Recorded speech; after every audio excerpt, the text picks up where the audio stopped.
lot of times that self-doubt is a signal that we have an opportunity to have tremendous growth. And if we have some faith that over time we can get closer to that dream, well, then we can find the solution to it by making incremental improvements, incremental growth when we meet ourselves where we're at and just take that next indicated step that we can see in front of us. So don't look at self-doubt as a brick wall in the way of your progress or growth.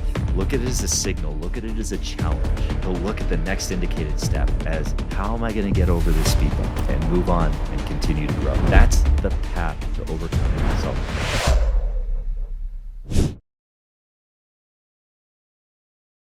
Hey everyone, welcome to Flow Over Fear. And today I am wrapping up the series that we've been talking about for the last few weeks on limiting beliefs and how we can overcome them or reframe them so that they no longer have to be obstacles in our lives and we can actually reach our true potential. Imagine the limiting beliefs, the things that are running around in your head where you're saying no to.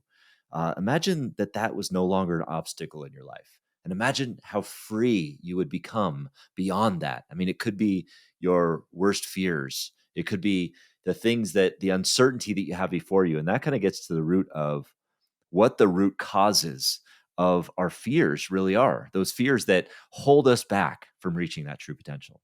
And I've talked about those root causes over the last few weeks. And just to summarize, they are uncertainty, overwhelm, and self-doubt.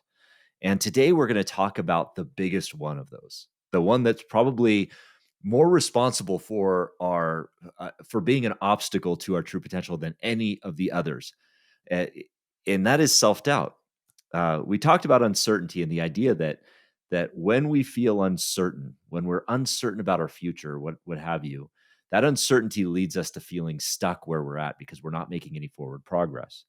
And then last week I talked about overwhelm, where I talk about when we're prisoners to that overwhelm, when we feel like there's too much on our shoulders that we just can't get ahead, we start to burn out. And I talked about the solutions to those, that the solution to uncertainty is finding that conviction to move forward, that the solution to overwhelm is finding the focus and the discipline on the right things that are aligned with our values to move forward. And now we're going to talk about that self-doubt piece. And that's a big one. Am I right? It's the feeling like we're not enough, the feeling like we don't have what it takes to achieve the things that we want to achieve. And what's interesting about self-doubt, and I want to start with this because it's really, really important, is that self-doubt is almost a paradox for high achievers, for people that want to achieve amazing things, because by the very nature, when we want to achieve things that are bigger than ourselves, when we want to achieve things that are so far out there in beyond our capabilities now, of course, we're going to doubt ourselves. We don't have any evidence to prove that we have achieved it in the past. So our brains, in order to protect us, are going to tell us that we can't do it. It's going to flash all of these alarm bells in your mind as anxiety, as fear, and all of this stuff that's telling you, I can't do it. You're going to feel the frustration. You're going to feel the pain. You're going to feel all of those feelings. You're probably going to feel that uncertainty. You're probably going to feel that overwhelm. And that's all because that self-doubt is trying to protect you from something else. It's an evolutionary defense mechanism so that we don't put ourselves in danger. And in our first world society where we have like the comforts of modern life and we have the ability and we have endless opportunity in front of us to pursue things that we wouldn't have regularly had throughout the history of humankind. Well, now that self-doubt is playing a much bigger role. So the paradox of self-doubt is that if the thing that we want to pursue is worth it, if it's big enough for us, well, then we're going to feel that self-doubt.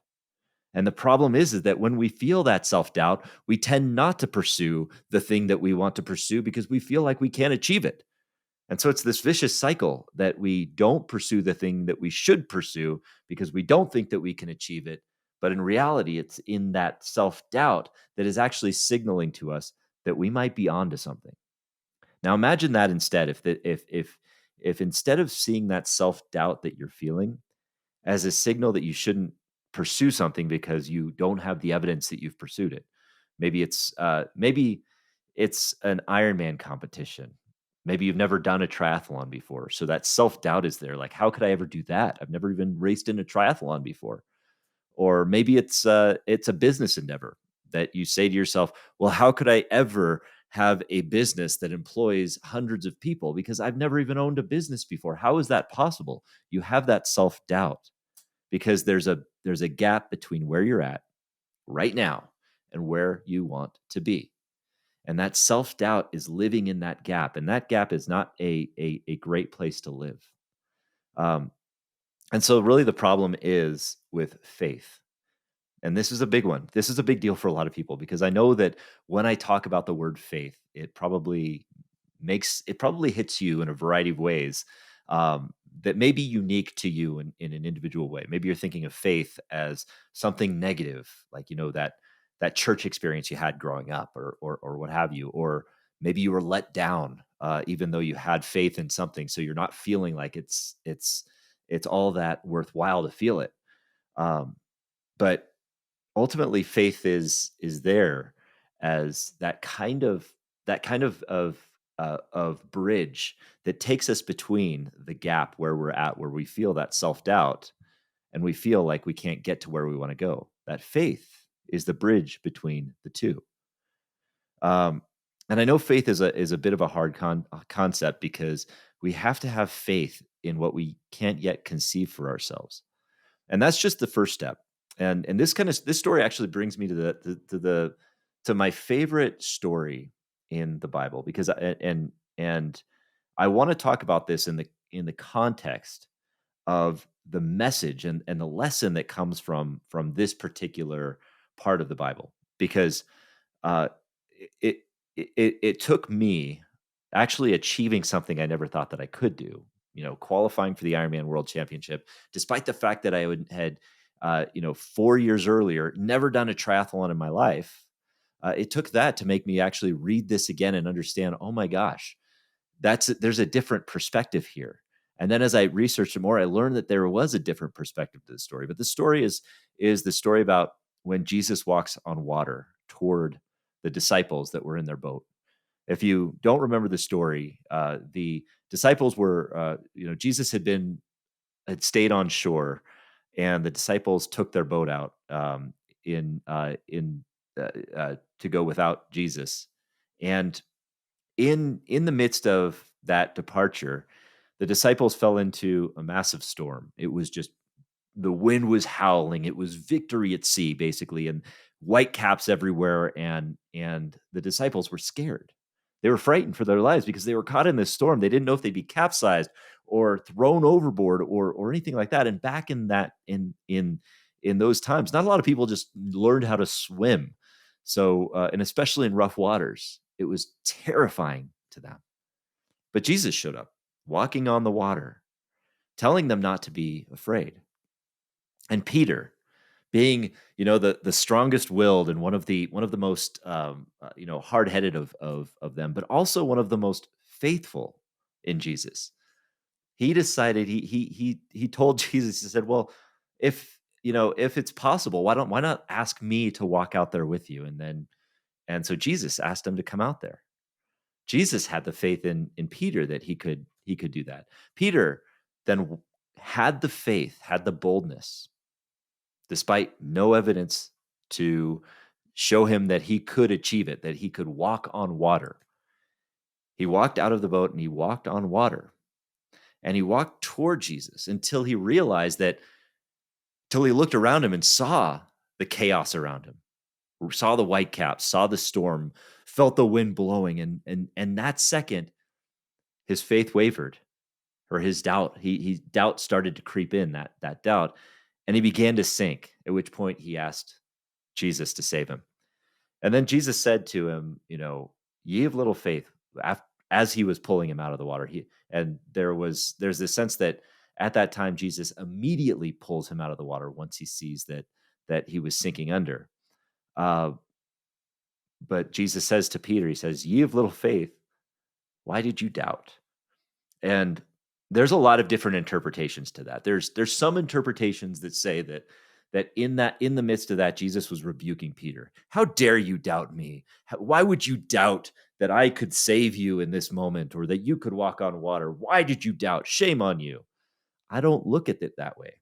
Because in the human experience that we have, the wildly human experience, we are burdened by the idea of doubt. And it's actually, I say burden, but I shouldn't say that word because we are actually, we are blessed with that feeling of doubt. That feeling of doubt is something that challenges us and that we can overcome with faith. It actually makes our faith stronger. We can't have darkness, we can't have light without darkness. We can't have joy without suffering. So we also can't have faith without doubt. So that doubt is part of our human experience that we need to build on that faith, to build on the faith that we have, not just in the godly or anything like that, but faith in ourselves. Because here's the nature of that story that really inspires me from Peter's perspective. Peter saw Jesus walking on the water and he got inspired by it. He got inspired that I want to be able to do that. I want to step out of this boat. And for that moment, he had the faith that he could because he saw it in somebody else, in in another person that was doing it. And whether you believe in reality or not that Jesus truly walked on water or Peter really walked on water, the fact remains, and this is true throughout all of human experience, that a person in the boat saw somebody else doing something that they wanted to do. It inspired them, and they took a step out of the boat with faith, and that faith was challenged with self-doubt. It was self-doubt. It wasn't doubt in Jesus because ultimately when Peter started sinking, he called out for Jesus to save him and Jesus did just that. He saved him. But it was doubt in himself when Jesus says to Peter, "Why did you doubt?" I picture him saying it in kind of a joking way that you would say that to your friends. "Oh, come on, why did you doubt? Why did you doubt?" And and the reality is the answer is because he was human. He's human. And human beings doubt, but it's okay. Um, because ultimately Peter took that first step. And that's an important concept in terms of self-doubt. And I know I'm getting a little bit far out there in the biblical here and the spiritual but the reality remains on this earthly realm in the human experience, that if we see something and we have the faith to pursue it, we can take those first steps. And a lot of times, here's another important part, is that we can fail. We can fail at it, and that's okay. It's okay to fail. It's okay to have our faith waver. But the point is that in the journey we continue to fail forward and move forward. It's okay to doubt. It's okay to have that self-doubt. But the important thing is that you reflect on that and you actually look inside and ask yourself, why do I doubt? Why do I doubt? Me of little faith, why do I doubt? And then as you question that, you might get to the root of saying, well, what steps can I take to move in the direction of this insurmountable goal that I have? Because the problem is that our faith in ourselves is so often the biggest obstacle because we think that doubt is a brick wall in front of us, when in reality, it's a speed bump that we can overcome. And that self-doubt exists because the distance between us and our dreams seems insurmountable. So how do we bridge that gap? The first step is faith. We continue to practice faith, and that's not just something you have. It is a verb. It's something that you continue to work at. It's something that wavers, something that ebbs and flows. So you have to keep working on it, so that you can avoid the pain of self-doubt. When we fall into the sense that this self-doubt is a brick wall in front of us, when we begin to sink and when we think we can't get up, we start to experience that shame because the distance between us and our dream is so insurmountable. And shame is not a productive emotion. And so we have to learn from it. And and that's kind of where we get to how we can take those next steps. Because the gap between where we are and where we want to be is so large and it seems insurmountable. Because the idea of taking that step and or walking on water, crossing an ocean by walking on water seems impossible to us. But we have the faith maybe that there's something bigger than us that we can achieve it. Then the solution is simply this. It's not taking a massive leap to try to get to the top of that mountain right away. It's taking the incremental steps to make progress. Incremental steps, incremental growth is the solution to self doubt. And here's why. Because when you look at, say, the top of the mountain, at top of one of maybe our famed 14ers here in Colorado, we have a number of different peaks. I don't remember how many there are, but there are a lot of peaks in Colorado that are over 14,000 feet tall. And the idea of climbing one of those peaks seems just crazy to a lot of people. Seems crazy. It seems crazy to me up until about a year and a half ago when I committed to climb one with a bunch of friends. And I remember driving up to the peak and seeing the top of the peak and seeing how rocky, how jagged, how terribly far it looked and terribly high and just terribly jagged and dangerous it looked. And I thought to myself, like, how are we ever going to get up there? That looks impossible. And then, I remember when we got to the trailhead, uh, I didn't see a clear path to the mountain. I didn't even see the top of the mountain at that point anymore because we were at the trailhead. But the one thing that I saw was the first part of the trail that led off. It was a clearly marked trail. It was clearly signed, and it said, walk along this trail to get to the such and such, peak and summit of this mountain. And so we said, okay, well, there's the trailhead. Let's start there. We walked through the trailhead and we walked those first steps. The trail continued to open up and continued to meander. There continued to be challenges. There continued to be wavering doubt and faith. We took rests, we took breaks, but ultimately over time, we got to a point where the very next step that we could see the peak of the mountain and we could see from where we were at the trail that would get us to the summit. And then we took that trail one step at a time. And the point is that if you just take the steps that you could see right in front of you, you can begin to stack those accomplishments one on top of the other until the very next step in front of you is the step that will take you to the summit of the mountain that you're climbing. Similar to the story of Jesus walking on water and Peter, when I started to think about doing the Ironman triathlon, the thing that terrified me the most was the swim part of the race. Now, I grew up swimming in pools or playing around in pools in the ocean, but I was by no stretch a swimmer. I was terrified of swimming any distance past where I was above my waist in water. And so the idea of swimming past the breakers was terrifying to me. But in an Ironman triathlon, you have to swim past the breakers and then some. I mean, with hundreds of athletes anonymously punching and kicking and submerging one another over the course of 2.4 miles in the open water. That was just like 100 levels of terror, more frightening than just swimming past the breakers. I doubted my ability to do it. I doubted it. I had self-doubt because I couldn't picture myself from where I was at achieving that big dream. But what that said to me was that it was worth it. It was a goal to pursue that was worth it because I would see tremendous growth. I would see growth in my personal life. I would see growth in my courage. I would see growth in my faith because I would then be creating these points of reference for myself that I could achieve things that I once thought were impossible. And those are the steps to building faith.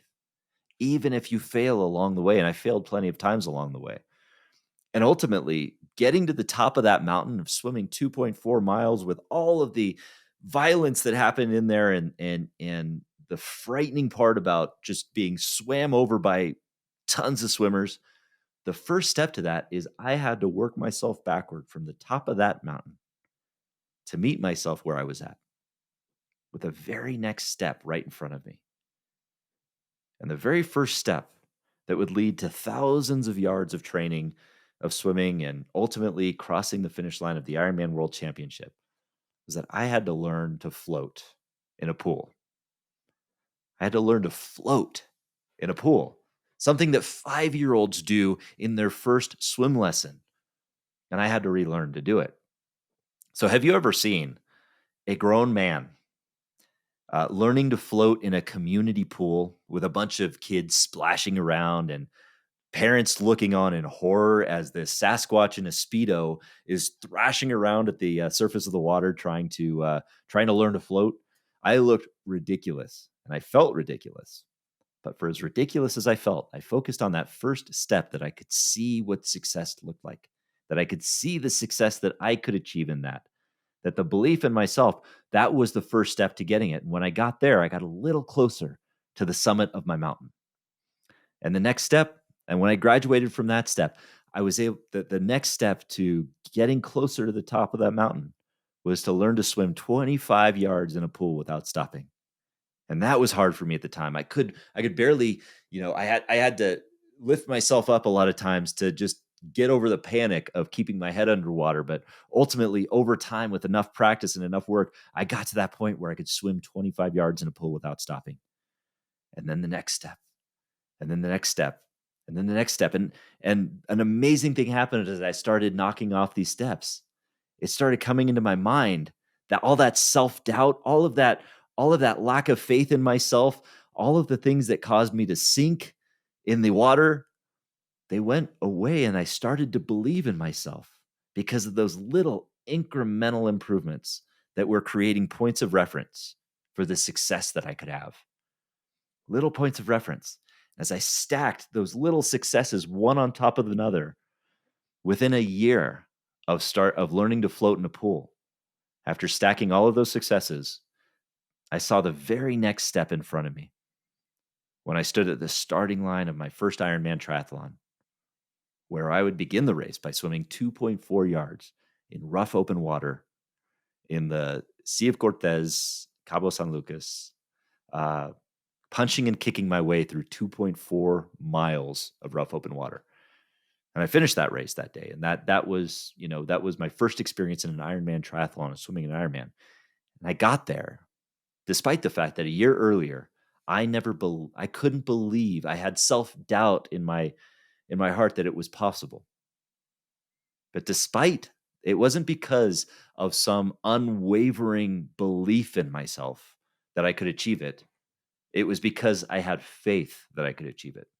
And it's important that we distinguish between faith and unwavering belief or unwavering like conviction that we can achieve it or anything like that.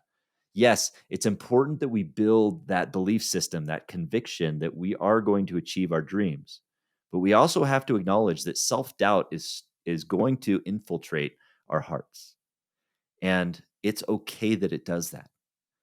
I mean, you look at Peter, who was, the strongest willed, feistiest disciple there was, who saw Jesus perform these miracles, and he still doubted himself. How can we expect that we are not going to doubt ourselves as well? We doubt from time to time. And regardless of what you believe spiritually about that story, I think it illustrates an important point that everybody has self-doubt.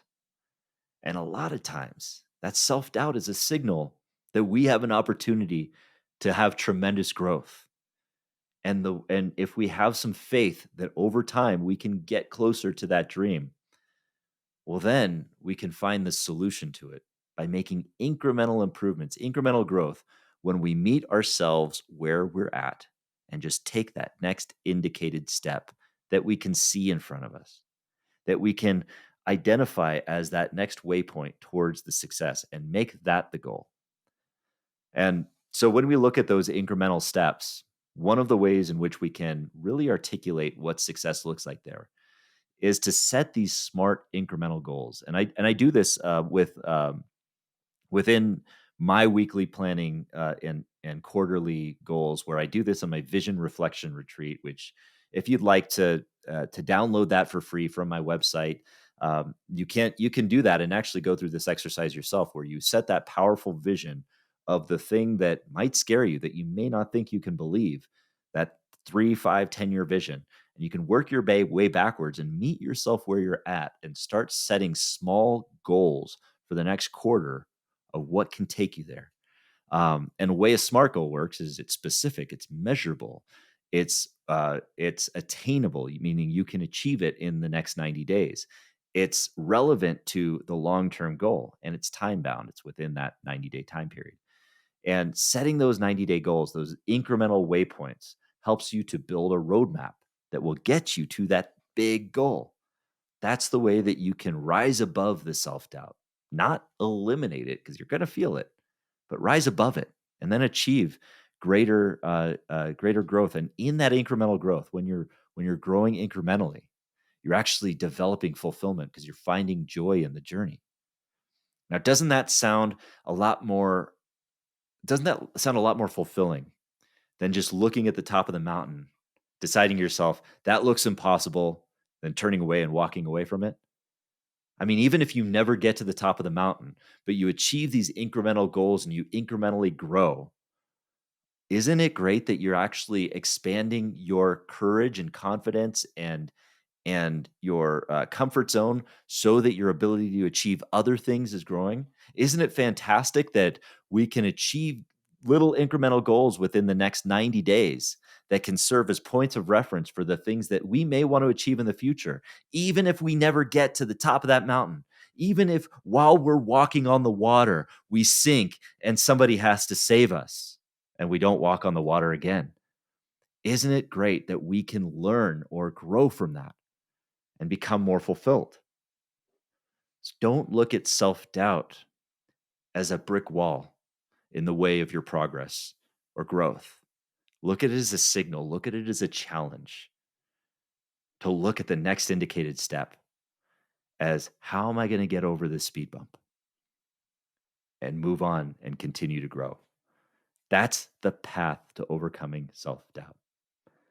So now you have a few ways in which you can start to reframe those limiting beliefs that we have, the uncertainty, finding that conviction, the overwhelm, getting disciplined on the things that you want to do, on the direction you want to go, and the incremental growth that helps you to rise above the self-doubt. That's your path to accelerate the growth that you're going to have and move you in the right direction, in the direction of your dreams, and away from fear, and strengthen the faith that you have. So I would invite you with this to journal about it. And now might be a good opportunity, as we're entering into the new year, to really, take a couple days out of your busy schedule and really reflect on these points. Really reflect on these last few episodes. Reflect on the life you've had up to this point. Celebrate the wins, and then actually build a vision for the future of where you want to go. What does scare you? What is it in your life that you want to achieve, that lights you up, that you need to create some conviction around? What is it that you need to unload so that you can better focus and get the discipline to get there? And what doubts do you have that you need to overcome and turn from brick walls into speed bumps so that you can actually pursue that dream and incrementally grow on the path to it till eventually you can reach the summit of that mountain? I would invite you to download my Vision Reflection Retreat as a guide to do just that. Take that on a 2-day vacation, on a 2-day solo vacation, where you can get away, where you can meditate, where you can journal, and follow the prompts on that. And when you come away from those 2 days, what you're going to come away with is a powerful new vision for the future you that you want to become. It has a powerful set of values, and that has a roadmap for the next 90 days to get you closer to that dream. I guarantee it's going to put you into a motivated, confident, and excited place. And you're gonna have a roadmap to get to that next 90 days. It's really exciting. So download that at my website, and don't forget to subscribe to this episode. And if it resonated with you, share this series with a friend so that they can get a lot from it as well. Thank you for joining me on this episode and in this series, and we will see you next time. Appreciate it. Hey, everyone. I hope you're enjoying this episode. If you've been listening for a while, you know how important community and mentorship is to living a life of abundance above your fears. If you want to connect with me, hear about new offerings, episodes, and strategies to live with conviction, courage, and clarity, then sign up for my newsletter now. It's a way to stay connected to me outside of social media and bring a little empowerment to your inbox and maybe a few dad jokes here and there. Sign up now at adamcliffordhill.com. Now back to the show. Hey, everyone. Thanks for tuning in to the Flow Over Fear podcast. If you'd like to learn more about getting into flow and learn the foundations of flow, I have a free video series on my website at www.adamcliffordhill.com called The Foundations of Flow. Feel free to go there and download it and start your journey to rising above fear and achieving greater flow in your life. And if you like this episode, and I'm guessing you did if you stuck around for this long, then please do me a favor and hit the subscribe button, and you will receive notifications when I have new interviews, new recaps, and new trainings that pop up on YouTube. Thanks again for joining us.